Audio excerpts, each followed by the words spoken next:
Hello everyone, today I will be reviewing Raging Bull.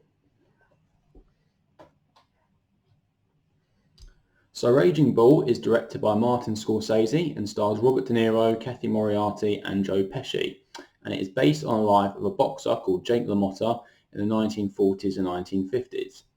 Now this film is very gritty, it's very raw and it's very emotional. So Robert De Niro plays Jake LaMotta, and Jake LaMotta is a boxer. He faces lots of the biggest boxers of the time, like Sugar Ray Robinson. But really, the real focus of the film is on Jake's struggle and his insecurities. This film is shot in black and white, which was unusual for the time since it was 1980, but it was actually shot in black and white to reflect the period, the time period more accurately, and also it allowed Martin Scorsese to use more blood in the actual scenes than would normally be allowed within colour. So I think it works very well. It really gives the film a whole dark feel, which really goes with Jake LaMotta's experience of the film. Now this film has often been compared to Rocky, since they're both about boxing and they both came out within about 4 or 5 years of each other. But really, aside from boxing, they don't really have a lot in common. While in Rocky, the boxing is a very main theme of the film. It's a true underdog story about how Rocky wants to get the belt, beat Apollo Creed, whereas in this one, Raging Bull, the boxing is almost in the background. Really, the focus is on Jake LaMotta's and his struggle through life, his insecurities, and Rocky is a very inspiring, uplifting film, whereas Raging Bull is almost the complete opposite. It's a very depressing, fall from grace kind of film. And the whole fall from grace element is with Jake LaMotta's insecurities about his wife. So his wife is Vicky, played by Cathy Moriarty, and every time Vicky is talking to another man or looking at another man, Jake gets very suspicious.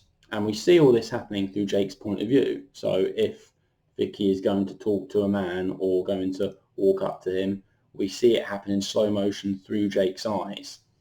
And it's all done very well. Martin Scorsese knew what he was doing here, because we can see how it could look that something suspicious is going on, or maybe she's seeing other men behind Jake's back. But through that way, we can see how Jake spirals out of control and lashes out his anger at everyone, both inside and outside the ring. And the boxing is almost a way to vent his frustration and let out that anger. And we see this. One example I will give is when Vicky says one of the boxers is good looking, and Jake automatically doesn't like that.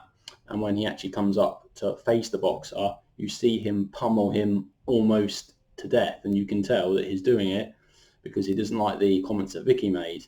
And after Jake beats this guy, he then looks towards Vicky in the crowd as almost just to send her a message, you know.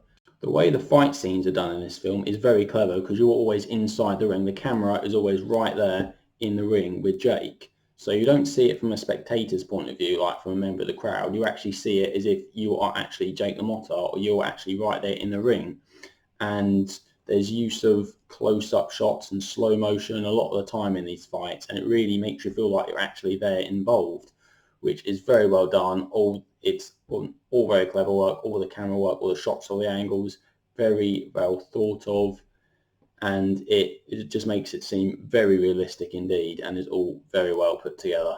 I really like Joe Pesci's character in this film. So Joe Pesci plays Jake LaMotta's brother, Joey, and he's always looking out for Jake. He's his manager. He helps him with his boxing career, but ultimately he does get quite frustrated with Jake, and when Jake lashes out at Joey, Joey always tries to restrain him, but he's always looking out for him. He's always, keeping an eye on him and making sure that, he's sticking to his guns and not being let loose all the time. And, when Jake is putting on weight, Joey sort of says, you fat pig, stop eating. What you doing? You're ruining yourself, especially focusing on boxing. And it is quite sad how we see their relationship develop. And that's what's really important to the film. When I say sad, I don't mean in a bad way, I mean in a good way, because this is a very emotional film. It's not a happy film. It's not a film that makes you smile and, after you watch it, you're not going to think, I absolutely love that film, that's fantastic. But it is a film that's going to make you think hard and make you sort of understand what was going on, because the whole film is about how a man can struggle and his insecurities and what can end up happening and going wrong if you don't have control over your own life. Now, my personal opinion of this film is that it is very good, but I'm going to be slightly controversial here. I'm going to say it is overrated. And when I say it's overrated, if you look at lots of lists on the internet, you look at lots of reviews and what other people have said about this film, they'll often say it's one of the greatest films of all time. And I certainly don't agree with that. I think it's a very good film, but I do not think it's one of the greatest of all time. And I prefer other Martin Scorsese films. I prefer both Taxi Driver and Goodfellas to this.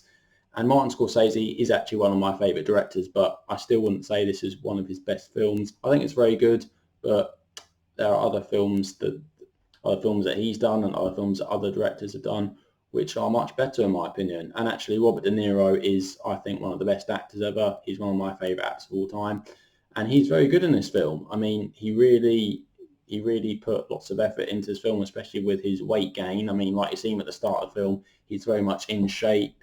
He's quite muscular, whereas you see as the film goes on, he gains weight, and towards the end, I think he actually gained about 60 pounds for his role at the end, whereas a stand-up comedian, and he really looks completely different. So props to him for that. Thumbs up for the, putting the effort in for that. That's very good.